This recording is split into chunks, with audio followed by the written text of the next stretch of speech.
All right, we just wanted to show a quick video of how to lay this vinyl flooring. We got this at Home Depot.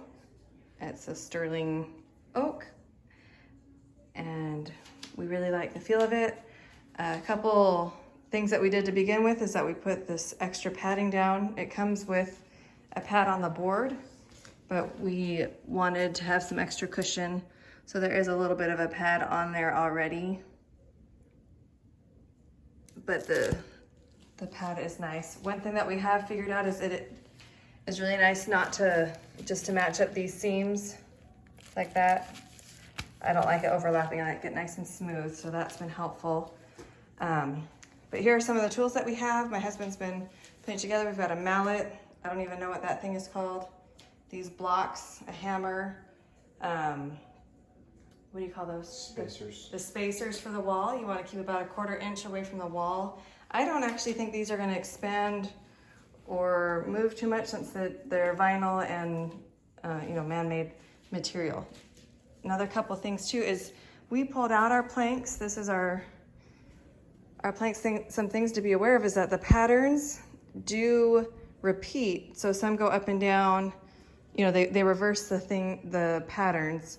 So when you're laying the floor, you just want to try and differentiate and not make sure they're not all staggered the same way if you want a more natural look. So that's something to be aware of too when you're laying the floor. Okay, so I'm gonna have my husband show what he's doing. We've laid out a couple pieces.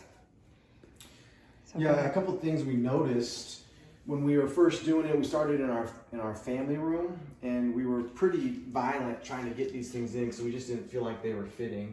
So what we found is, as I've gone, you want to put it at an angle right here, as close as you can. And I usually like to actually insert it with no weight on it. When you have weight on it, it kind of picks that other one up. So I'll come on this side and I'll insert it, and you can see, hopefully you get a close up in there.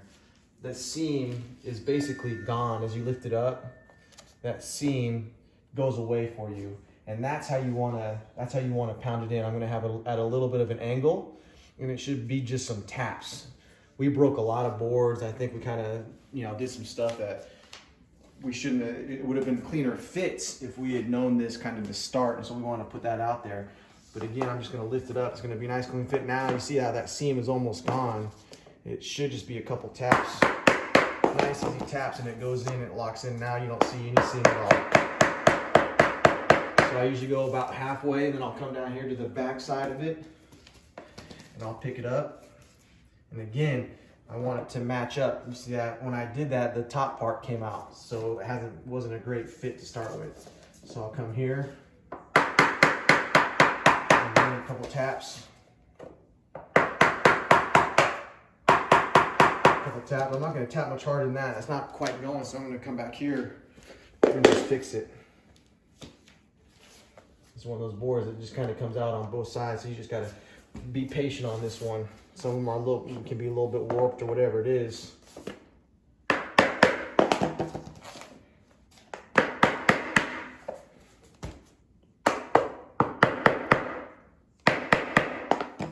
See, so what we were doing before is when it was a difficult board like this, we were smashing it. We were hitting it really hard, and yeah, it made it fit. But instead, you just got to find that where it locks. yeah, when you smash it, these edge pieces come off. I'll show you down here. So see these right here, that would start to break off. And so there's a couple boards in the family room that I'm pretty sure that happened to, and they're already in the middle of the floor. So we're just gonna deal with it and leave it. But then we found out as we were doing the kitchen and the other rooms, this is a much easier way. There. I found it now, one hit almost to that whole thing. So as you just kind of mess with it and tweak it, you see how easy the taps are, and it goes in and nothing breaks. Then we get a couple taps in it that way. Make sure it's nice and tight. And then with the mallet, you can see with the mallet, I like to put a little pressure on it. So this one's already down, right? It's got something to get contact. I'm gonna take an angle and come down at it like this and hit it here at this angle to kind of get the board coming this way and locking as it goes. And then you can feel here and you see no lines. That's a good fit and you're ready to go. Okay, you want to try one more board? How about one at the end? You can kind of show how to use this other tool to kind of make it fit snug. Yeah. So we know we need a little bit more space on this after the cut, so I'm going to bang it a little bit. Again, you don't want to bang too hard because you don't want to break, you know, these. I don't want to break the connection pieces.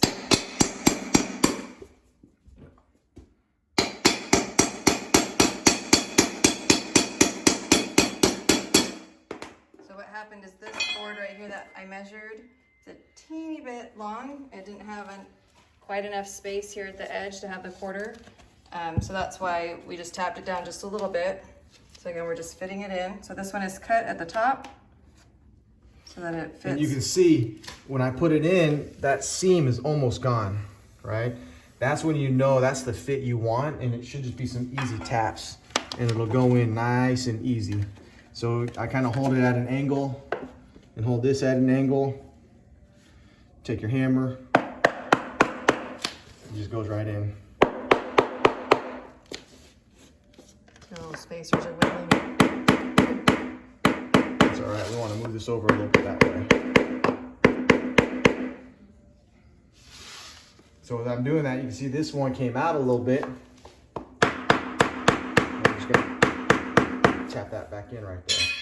So yeah, so as soon as you feel like you're having to force the board, Stop. then stop what you're doing. Pull it back out and try again and get it fit.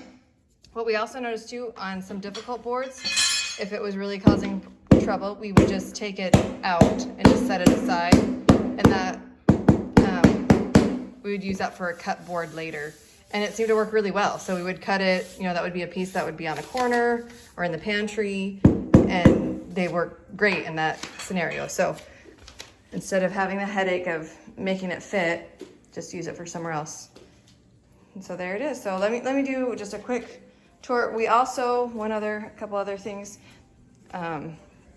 We started about in the middle of this family room, and we'll just go here.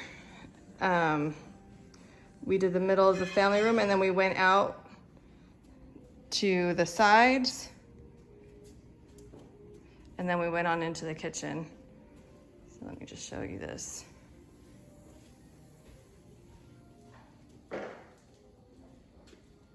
And there we go. And then it went all the way around, and it just flows so nicely now in there. Anyway, so we hope that helps, and let us know if you have any questions. Okay, another quick thing we wanted to add on to here is, if you look at the board, do you see how it's kind of angled? And it's sitting just like that, maybe half an inch off. If you can get it like that to stabilize, then that is a perfect spot, and it's gonna go right in. Just a couple taps, and it glides right in. We wish all of them would be like that, but we'll take what we can get. And then down here, you just use Same the thing, so mallet. I'm gonna get it closer together, so I'm gonna use a tool here. And that's just squeezing that seam right there. And then with the mallet, that's it. Perfect fit right there. Nice and perfect. There it is, and we've already done quite a bit since the last little video.